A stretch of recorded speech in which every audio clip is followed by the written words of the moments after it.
শান্তি যদি চাও নিজের ছাড়া কারো দোষ দেখো না। আমি সতেরো মা অসতেরো মা, ভাঙতে পারে সবাই, গড়তে পারে কজন। 100 জনকে খাওয়াতে হবে না, কিন্তু চোখের সামনে একজন ক্ষুধার্তকে দেখলে অবশ্যই খেতে দিও। এরকম অসংখ্য অমূল্য কথা বলে গেছেন ঠাকুর শ্রীরামকৃষ্ণের ধর্মপত্নী সারদামণি দেবী। শুধু কথায় নয়, কাজেও তিনি দেখিয়ে গেছেন তাঁর একই আচরণ। এই সারদা মায়ের জীবন দর্শন দেখেই স্বামীজির উপলব্ধি, ভালোবাসায় জগৎ কেনা যায়। লেকচার, বই, ফিলোসফি সব তার নিচে। রামচন্দ্র মুখোপাধ্যায় ও শ্যামাসুন্দরী দেবীর প্রথম সন্তান সারদামণি দেবীর জন্ম পশ্চিমবঙ্গের বাঁকুড়া জেলার জয়রামবাটি গ্রামে 1853 খ্রিস্টাব্দের 22শে ডিসেম্বর। চলুন দেখে আসি সারদা মায়ের জন্মস্থান। থাকছে ঘর বুকিং থেকে প্রসাদ বুকিং, প্রায় সমস্ত কিছুর ডিটেলস। এই ভিডিওর ডেসক্রিপশন বক্সে আমি ঠাকুর শ্রীরামকৃষ্ণের জন্মস্থান কামারপুকুরের একটি ভিডিওর লিংক অ্যাড করে দিচ্ছি, পারলে দেখে নেবেন। নমস্কার, আমি সুভাষ আর আপনারা দেখছেন এনিহোয়ার। আমার চ্যানেলটি সাবস্ক্রাইব ও শেয়ার করে সঙ্গে থাকুন, দেখতে থাকুন।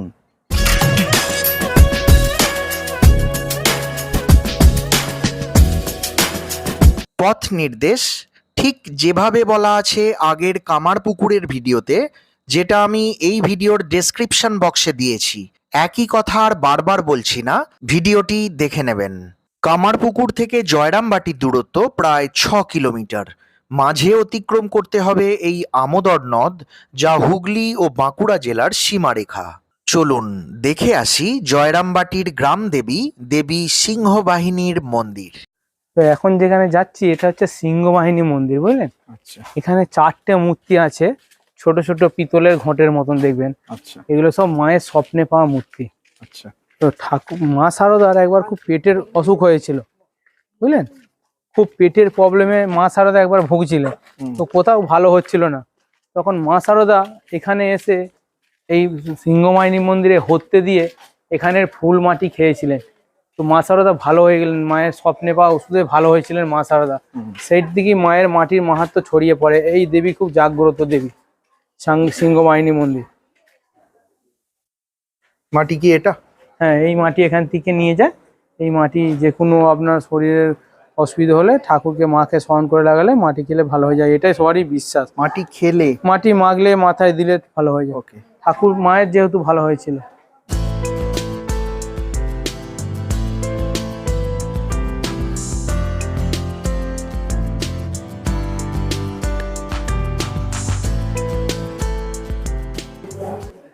দেখুন এই বাঁ দিক থেকে দেখুন মূর্তিগুলো ওই যে সিংহাসনে রাখা আছে। আচ্ছা। প্রথমে একটা হচ্ছে মা চণ্ডী, বাঁ দিক থেকে শুরু করুন। মা চণ্ডী, মা সিংহবাহিনী বাঁ দিকে। আচ্ছা, মা চণ্ডী, মা সিংহবাহিনী, তারপরে মা মহামায়া, মা মহামায়া, আর বড়রা হচ্ছে মা মনসা। আচ্ছা, মা মনসা। আর ওই যে গোলাপি রঙের মন্দিরটা দেখলেন ওখানে, ওই মন্দিরটা হচ্ছে এখান, ওই শীতলা মন্দির। তো এইখান থেকে মা বছরে একবার বাৎসরিক পুজোর সময় মা পালকি করে যে ওখানে 3 দিন থাকে, তখন এই ঠাকুর সব চলে যাবে ওখানে পালকি করে, দিয়ে ওইখানে 3 দিন থেকে আবার নিয়ে আসবে।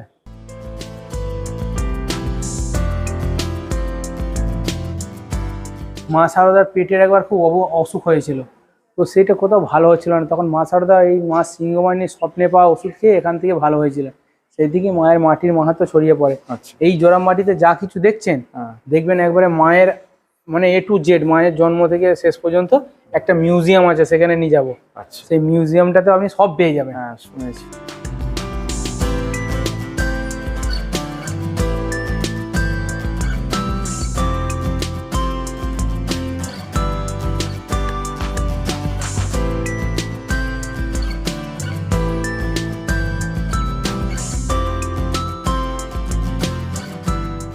এখানে মা আর মাটি দুটোই খাঁটি, কারণ এটা জয়রামবাটি।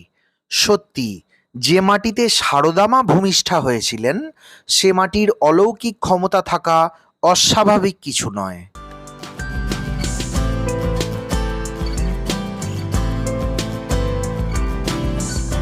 এটার নাম হচ্ছে মায়ের ঘাট। তৎকালীন মা শারদার বাড়িতে অনেক গরু ছিল। মা শারদা ওই চারিদিকে দেখছেন যেমন দল ঘাস হয়েছে, এই সমস্ত দল ঘাস এখান থেকে সংগ্রহ করতেন। এটা এখন পিয়ারলেস থেকে বাঁধি দিয়েছে, এটা রামকৃষ্ণ মঠের আন্ডারই আছে।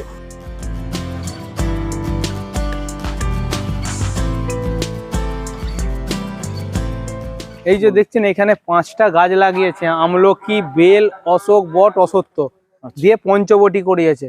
আচ্ছা রামকৃষ্ণ মঠ থেকে। আচ্ছা। আর এখানে ভিতরটা ঢুকবেন, দেখবেন একটা গাছ আছে বোধি বৃক্ষ। ওই বোধি বৃক্ষ গাছের তলায় মা সারদা বসে ভাইদিকে নিয়ে মুড়ি খেতেন। আর ওরই পাশে আছে সারদা মায়ের বাবা মায়ের সমাধি। আচ্ছা। আর এখানে আছে জয়রামবাটির মহাশ্মশান মণিকণিকা।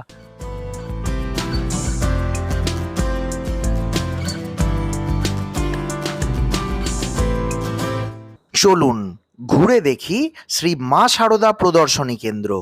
এখানে সারদা মায়ের পুরো জীবনী ছবির মাধ্যমে দেখানো হয়েছে। মায়ের গঙ্গা, বোধি বৃক্ষ, মা সারদার বহু স্মৃতি ছড়িয়ে আছে এখানে।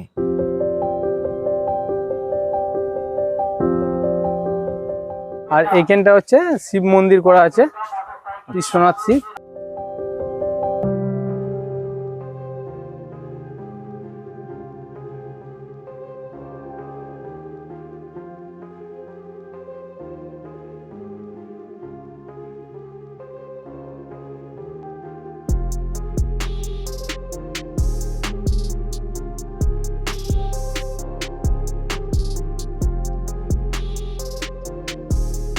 এইটি হচ্ছে মায়ের গঙ্গা ঘাট।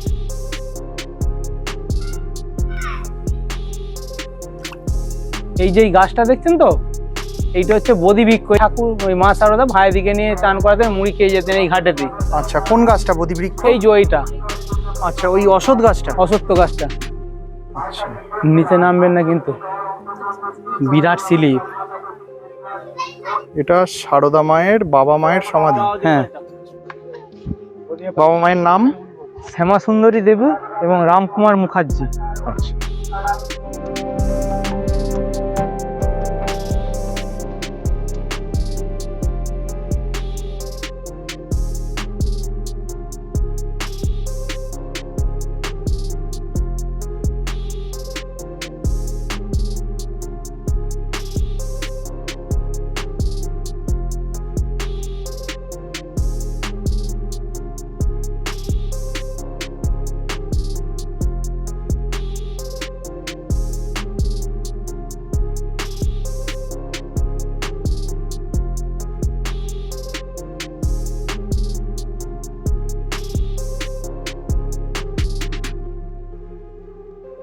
আগে ভিতর দিয়ে দেখতো মানুষ, মানে এখানে মানে আমরা নিজেরাই দোষ করি, আগে সব হাত দিয়ে দিয়ে দেখছে, ওই জন্য বন্ধ করে দিয়েছে।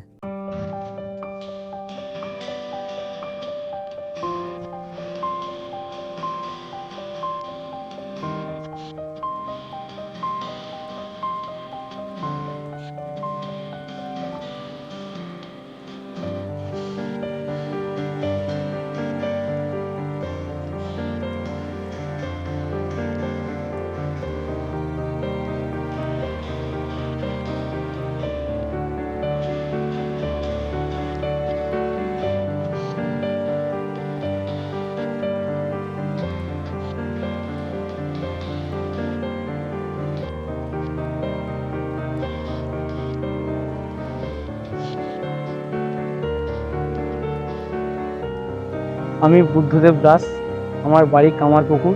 আমি একজন টোটো চালাই, টোটো চালক। আমি এই টোটো চালিয়ে সমস্ত ভক্তদিকে সমস্ত মন্দিরগুলো এইভাবে ঘুরিয়ে দেখাই। এই দাদাদিকেও ঘুরিয়ে দেখেছি, এবারে কেমন লাগছে না দেখছে দাদাই বিচার করে বলবে। তো যথেষ্ট ভালো লাগছে। আর আপনার ফোন নাম্বারটা বলুন। আমার ফোন নাম্বার হচ্ছে 9775772549। এই নাম্বারটা আপনি লিখে দিয়ে দিবেন। আচ্ছা, হ্যাঁ, স্ক্রিনে তো লিখেই দেবো। হ্যাঁ, এটা হচ্ছে শান্তিনাথ শিবের মন্দির। তো ঠাকুর শ্রী রামকৃষ্ণদেব এখানে এসেছিলেন যাত্রা শুনতে। আর এখানে হচ্ছে মায়ের মামা বাড়ি, মাকে মামা বাড়ি থেকে যাত্রা শুনতে নিয়ে এসে ওনার ঠাকুমা। তো এখানে বসে যাত্রা শুনছে। তো ঠাকুমা বলছে, হ্যাঁ রে সারদা, এখানে তো এত লোক আছে, তুই কাকে বিয়ে করবি? তখন ঠাকুর শ্রী রামকৃষ্ণকে আঙুল বাড়ি দেখে দিয়েছিলেন, আমি ওনাকে বিয়ে করব। প্রথম মায়ের দেখা দেখি ঠাকুরের সঙ্গে এখানেই প্রথম হয়েছিল। এটা খুব প্রাচীন মন্দির, মাখরা পাথরের তৈরি মন্দির। এই ভিতরটায় আসুন, শিবলিঙ্গকে দর্শন করা যাবে। এখানে শিবরাত্রি গাজনের সময় এখনো অনুষ্ঠান হয়, যাত্রাপালা গান হয়, বুঝলেন? আচ্ছা।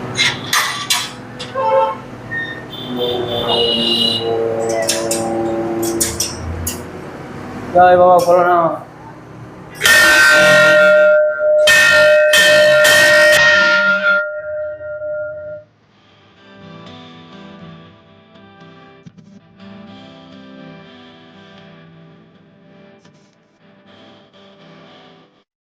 এই শান্তিনাথ শিব মন্দির প্রাঙ্গণে এখানেই যাত্রা শুনতে এসে মা সারদা প্রথম দেখেছিলেন ঠাকুর শ্রী রামকৃষ্ণদেবকে।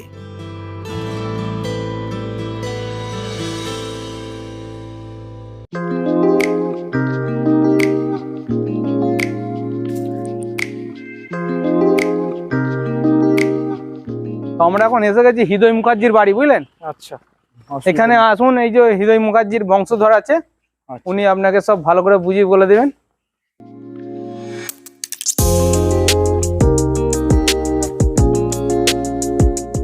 দেখে নেব ঠাকুর শ্রীরামকৃষ্ণের ভাগনা ও ছায়াসঙ্গী হৃদয় মুখার্জির বাড়ি। কথা বলে নেব ওনার বংশধর দেবদুলাল বাবুর সাথেও। আসুন, উঠে আসুন। হ্যাঁ আসি। আপনারা এসছেন শিহর গ্রামে। যেখানে এসেছেন, এই বাড়িটি হচ্ছে হৃদয় মুখার্জির বাড়ি, ঠাকুরের ভাগ্নে হৃদয় মুখার্জি। হৃদয়ের মায়ের নাম হচ্ছে হেমাঙ্গিনী দেবী। হৃদয় আর ঠাকুর দক্ষিণেশ্বরে ভবতারিণী মায়ের পুজো করতেন রানী রাসমণি স্টেটে। দক্ষিণেশ্বর থেকে মামার ভাগ্নে দক্ষিণেশ্বর থেকে আসতেন কামারপুকুর বাটি ঠাকুরের বাড়িতে। রামকৃষ্ণদেবের বাড়িতে আসতেন হৃদয়কে নিয়ে। কামারপুকুর থেকে পায়ে হেঁটে হৃদয়ের বাড়িতে আসতেন, এখানে 2-3 দিন থাকতেন, আবার কামারপুকুর হয়ে দক্ষিণেশ্বরে চলে যেতেন মা ভবতারিণী মায়ের পুজো করতে। এইখানে ঠাকুর আর হৃদয় 2 বছর দুর্গা পুজো করেছিল। এই যে সামনে যে দুর্গা মন্দির আছে, ওই দুর্গা মন্দিরে 2 বছর পুজো করেছিল। 3 বছরের বেলায় ঠাকুর দক্ষিণেশ্বরে অসুস্থ হয়ে পড়েন, টাইফয়েড হয়েছিল না। গিরিশ ঘোষ, কেশব সেন দেখভাল করতেন হৃদয় মুখার্জি। হৃদয় মুখার্জি তখন মা ভবতারিণী মায়ের পুজো করতেন এবং ঠাকুরকে মামাকে দেখভাল করতেন। তো দুর্গা পুজোর সময় অসুস্থ হয়ে পড়েছিলেন ঠাকুর, তখন হৃদয়কে পাঠিয়েছিল শিহরেতে দুর্গা পুজো করার জন্য। হৃদয় বলল, মামা 4-5 দিনের পুজো আমি পারবো? বললো, হ্যাঁ তুই পারবি। এরকম করতে থাকে করে হৃদয় আসতে যাচ্ছে না, ঠাকুর বুঝি পাঠিয়েছিল। তখন হৃদয় বলল যে, মামা আমি যাচ্ছি, পুজোটা হয়েছে বলে জানবো কি করে? না, আমি তোকে দেখা দেবো। তখন হৃদয় দক্ষিণেশ্বর থেকে এসে ষষ্ঠীর ঘর তুলে ব্যাকুল হয়ে কাঁদছে, মামা দেখা দেয় না। ষষ্ঠী গেল, সপ্তমীর ঘট উঠেছে, হৃদয় আয়োজন করে আজমন শুরু করে পুজো করছে, মামা কই দেখা দিলে, এরকম করে কাঁদে কাটে আর ফুল বেলপাতা দেয়। ষষ্ঠী গেল, সপ্তমী গেল, অষ্টমীতে পুজো উনি করছেন, কাঁদছে কাটছেন, মায়ের পায়ে ফুল বেলপাতা দিচ্ছেন, কিন্তু ঠাকুর দেখা দেয় না।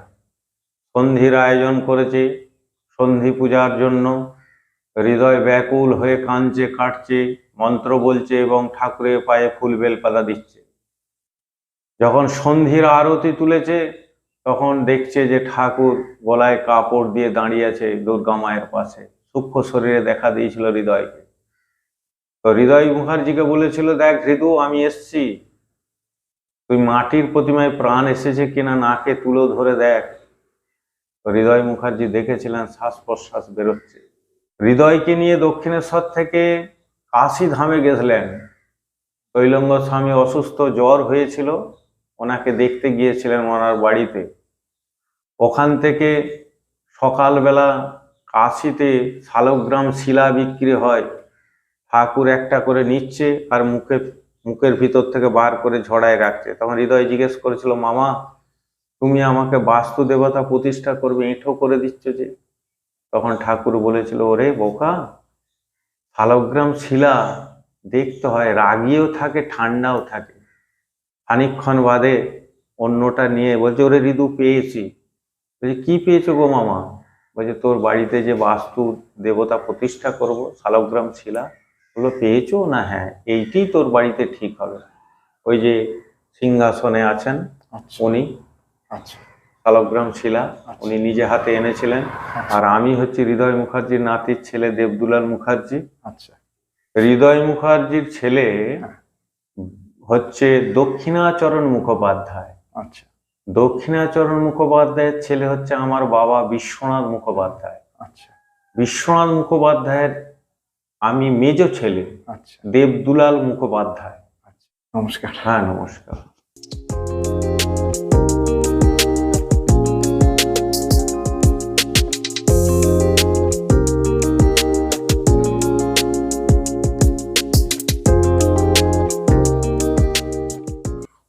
নমস্কার দাদু, হ্যাঁ, আপনি হৃদয় মুখার্জির নাতি তো? হ্যাঁ, আচ্ছা, আপনার নামটা একবার জাস্ট বলুন। বিশ্বনাথ। বিশ্বনাথ মুখোপাধ্যায়। ঠিক আছে, ঠিক আছে, আপনি বিশ্রাম করুন।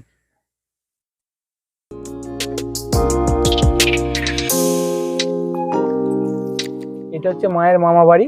মা সারদা এখান থেকে যাত্রা শুনতে গেল শিহরেতে শিবের মন্দিরে, আচ্ছা ওখানেই যে দেখা হয়েছিল। আর এখানে একটা বেল গাছ আছে, হ্যাঁ। ওই বেল গাছ থেকে বাচ্চা মেয়ে রূপ ধরে নেমে এসেছিল মা সারদা, এসে শ্যামাসুন্দরীর গোলা জড়ি ধরে বলেছিলেন আমি তোমার ঘরে এলাম। এখানে মায়ের উক্তিটা লেখা আছে একটা বোর্ডেতে। আচ্ছা এখানে সব মাতাজি পরিচালিত। আগে তো এখানে আপনার ছেলেদের প্রবেশ মানে মন্দিরে প্রবেশ নিষেধ ছিল। আচ্ছা তো তারপরে কোনো মাতাজি এসে বললো যে এখানে তো মায়ের সন্তান সবাই, সিস্টেম করা হলো ছেলেরা মন্দিরে উঠে প্রণাম করে বেরিয়ে আসবে, বসতে পারবে না। আচ্ছা আর মেয়েরা বসে প্রণাম করতে পারবে, কিন্তু ছেলেরা বসতে পারবে না মন্দিরের ভিতর। আচ্ছা এখানে যারা আরতি দেখতে আসে ওই ছেলেদিকে বাইরে দাঁড়িয়ে থাকতে হয়, মেয়েরা বসে আরতি দেখে। আচ্ছা আর এখানে কোনো প্রসাদের ব্যবস্থা ভোগের ব্যবস্থা দুপুরে হয় না, তার কারণ হচ্ছে এখানে মাতাজি পরিচালিত তো, আচ্ছা। ওরা অতটা ইয়ে করে না।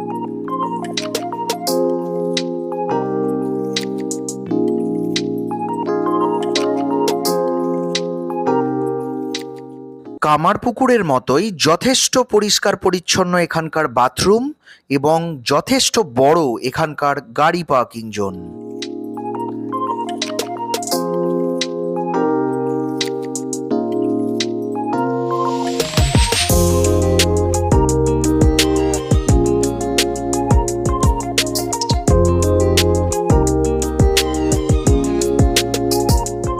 হ্যাঁ, এটা হচ্ছে ভানু পিসির বাড়ি।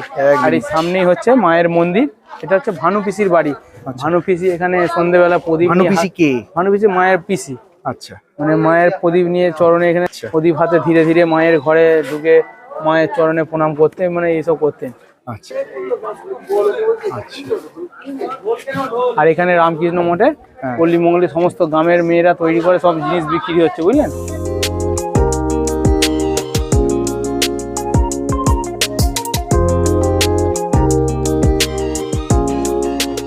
এটা হচ্ছে পূর্ণ পুকুর। আচ্ছা তো তখনকার দিনে মা সারদা এই পুকুরের জলেই সমস্ত কিছু কাজ সারতেন। আচ্ছা যখন তো কলের জল অতটা থাকে না, আচ্ছা। এই পুকুরের জলেই সমস্ত করতেন। এটা এখন রামকৃষ্ণ মঠের আন্ডারে।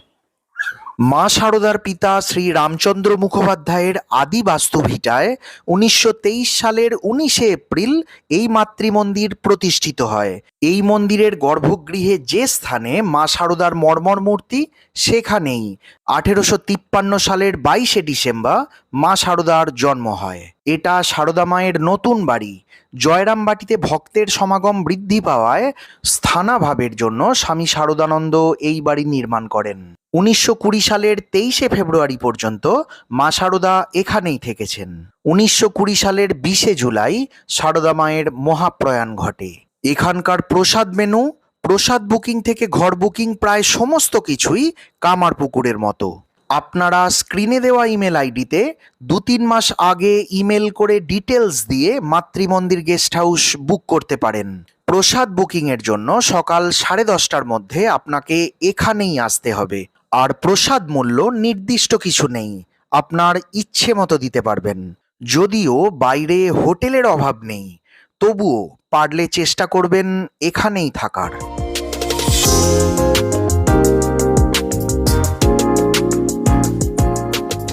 আজকে এই পর্যন্তই। পরের দিন হাজির হব ভালিয়ার ডাকাত কালী মন্দির ও ভালিয়ার সারদা সংঘের একটি ভিডিও নিয়ে, যেখানে প্রতিদিন নিত্য নতুন মাছের সাথে দুপুরে প্রসাদের ব্যবস্থা রয়েছে। এরকম নতুন নতুন ভিডিও পেতে আমার চ্যানেলটি সাবস্ক্রাইব করে নোটিফিকেশন অল করে দিন। সঙ্গে থাকুন।